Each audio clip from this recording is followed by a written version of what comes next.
बहुत पुरानी बात है। एक राजा था, वह अपनी प्रजा से बहुत प्यार करता था। उसके जीवन में सारी खुशियां थी, बस दुख था तो केवल एक ही कि उसे रात को नींद नहीं आती थी। वह सुबह उठकर दरबार जाता, लोगों की समस्याएं बड़े ही ध्यान से सुनता समझता और उनका समाधान बताता। उसके दरबार के दरवाजे सबके लिए खुले थे, गरीब हो या अमीर, छोटा हो या बड़ा, हर व्यक्ति उससे समस्या का समाधान मांगने किसी भी समय आ सकता था। राजा हमेशा प्रजा की सेवा में व्यस्त रहता था। राजा महल में बैठे बैठे ही सबकी समस्या का समाधान कर देता था। सब काम खत्म करने के बाद जब राजा रात को सोने जाता तो उसे नींद नहीं आती थी। पूरी रात सो न पाने के कारण अक्सर उसकी बुद्धि ठीक से काम नहीं करती थी। वह हमेशा परेशान रहा करता था क्योंकि उसके पास लोगों की समस्या का समाधान तो था, लेकिन उसके पास खुद की समस्या का समाधान नहीं था। एक बार उसके राज्य के पास वाले जंगल में एक साधु रहने आए थे। उन दिनों ये परंपरा थी कि राजा अपने पास वाले जंगल में रहने आए साधु से आशीर्वाद लेने और उन्हें अपने यहाँ आने का न्योता देने जाया करते थे।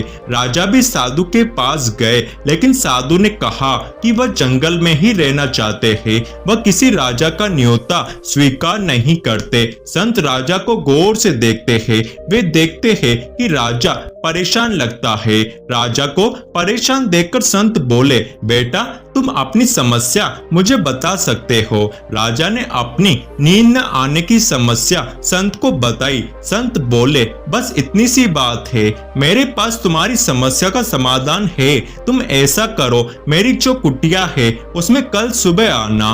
राजा ने साधु से कहा, कल सुबह क्यों? साधु ने कहा, मेरे पास एक ऐसी जड़ी बूटी है जिसे खाकर तुम्हारी नींद न आने की समस्या खत्म हो सकती है, लेकिन एक समस्या है, वह जड़ी बूटी तभी असर करती है जब सुबह खाली पेट कोई इंसान खुद उस जड़ी बूटी को तोड़े और खरल में पीस ले और खाए। और जैसा कि तुम देख ही रहे हो, मैंने जो कुटिया बनाई है उसके आसपास काफी बड़े घेरे में बाड़ बनवाकर एक गेट लगाया है।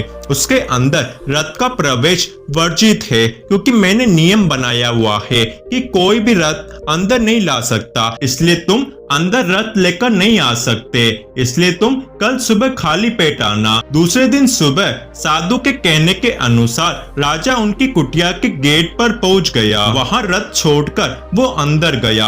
अंदर उसने साधु के शिष्यों से पूछा कि जड़ी बूटी तक जाने का रास्ता कौन सा है। काफी लंबे रास्ते से चलकर राजा बूटी तक पहुंचा। राजा ने बूटी तोड़ी और वापस शिष्यों के पास चलकर आया और आकर शिष्यों से खरल कहाँ मिलेगी पूछा। शिष्यों ने उसे पास की कुटिया में भेजा। फिर कुटिया ढूंढने के लिए उसे बहुत चलना पड़ा। फिर उसने वह बूटी पीसी और खाई और रात में उसे बिस्तर पर लेटते ही नींद आ गई। सुबह उठते ही उसने सोचा कि उसे साधु का धन्यवाद करना चाहिए। वह साधु का धन्यवाद करने कुटिया में पहुंच गया। उसने साधु को बहुत बहुत धन्यवाद कहा और उससे ये भी पूछा कि वह कौन सी बूटी है, ताकि वह अपने वैद्य को बूटी के बारे में बता सके, ताकि वह ऐसे सभी रोगियों जिन्हें नींद नहीं आती है ये जड़ी बूटी दे सके।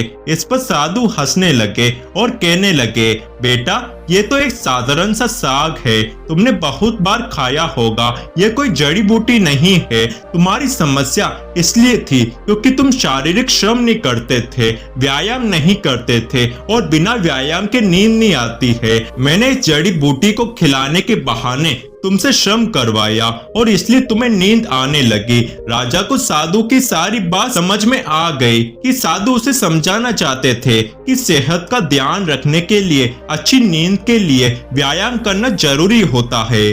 दोस्तों, इस कहानी को सुनने के बाद आप समझ गए होंगे कि अच्छी नींद के लिए क्या जरूरी है। इसलिए दोस्तों, आप भी अपने कीमती समय में से कुछ समय निकालकर व्यायाम जरूर करें, ताकि आपकी सेहत भी ठीक रहे और आपको नींद भी अच्छी आ सके।